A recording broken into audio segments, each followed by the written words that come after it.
Tigers win the first game of the series against the Kansas City Royals 2-1 in a game where it was a really good pitching matchup. You had Cole Ragans, who went 6 innings, only one hit, couple walks, four of them, but really him and Framber Valdez, I thought both pitched really, really well. Framber kind of had the game that you really kind of expect him to have.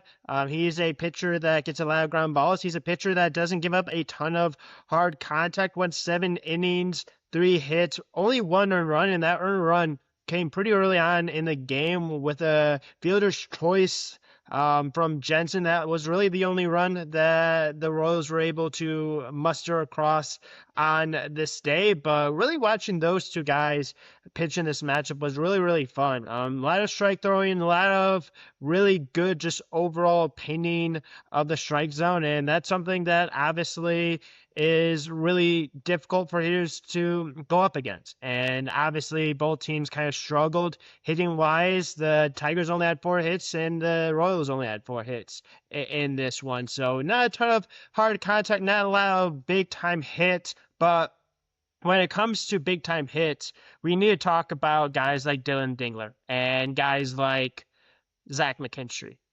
Those two guys came up on absolutely massive, massive at-bats. And when it comes to late in this game, down 1-0 at home, needing a win because whoever won would get in third place, would jump over the other. It was about making sure you attacked at the right time, you attacked at the right pitch. And because of that, Zach McKinstry, later on, after he got on base, was able to score on a wild pitch. There was a mistake there. You need to execute on those mistakes. You really, truly need to take an opportunity when the other team makes a mistake. You do it. And obviously, the Tigers were able to do that. The Tigers were able to get to mirrors a little bit in the last inning, and because of that, Dylan Dingler was able to come up on the play and absolutely massive, massive double down the left field line to really score Kevin McGonigal. And Kevin McGonigal is really, really fast. We've talked about him earlier in a little bit of a short clip about him getting extended. And it was just an absolutely massive hit, a massive double to put the Tigers up 2-1 in this game. And obviously, like I mentioned at the very beginning, this was a game that was absolutely massive. The Tigers needed to figure out a way to win. They needed to obviously continue the momentum they had from the last series against the Marlins. If they won this game, 4 straight wins. And if you continue that momentum, that obviously really helps. You obviously go to a guy that is one of the best closers in MLB history, in Kenley Jansen. And he just shut the door on this one.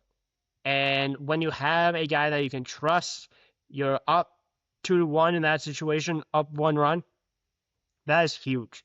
And because of this save, he is third all time in the MLB in total amount of saves, which is incredible. So congrats to Kenley Jansen on that. Really great performance overall for the Tigers from pitchers in general. Will Vest looked really good in his 1 inning in the 8th inning.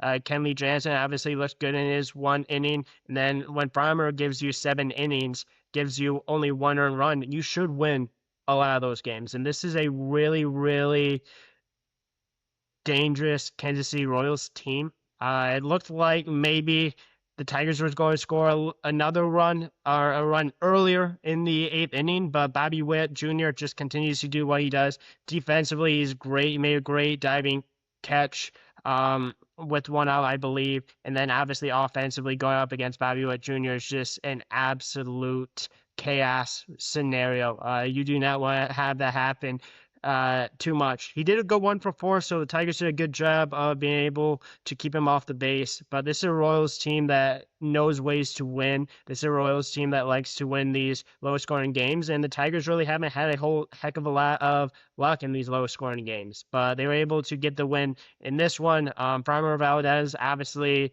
again, great in this one. Will Vest ends up getting the win for the Tigers, and Jansen gets his 3rd save of the season. And now that the Tigers are 8-9 currently, Royals fall to 7-10. There's obviously a game later tonight that is going to take place, this would be a huge opportunity for the Tigers to at least clinch the series in tonight's game. If they're able to do that, that will look really good, especially after coming off of being swept by the Twins. You need to figure out a way to climb your way back into the division standings. If you can do that, if you can get your way back closer to teams like Cleveland, closer to teams like the Twins, that's obviously going to play a little bit better down the stretch. Obviously, nothing to be too worried about, but just a good overall pitching performance. Would love seeing a little bit more hitting, especially when the Tigers were in good positions, because I thought there was a few innings, especially towards the end. Reagan's start, they did have good at bats though. They did force him to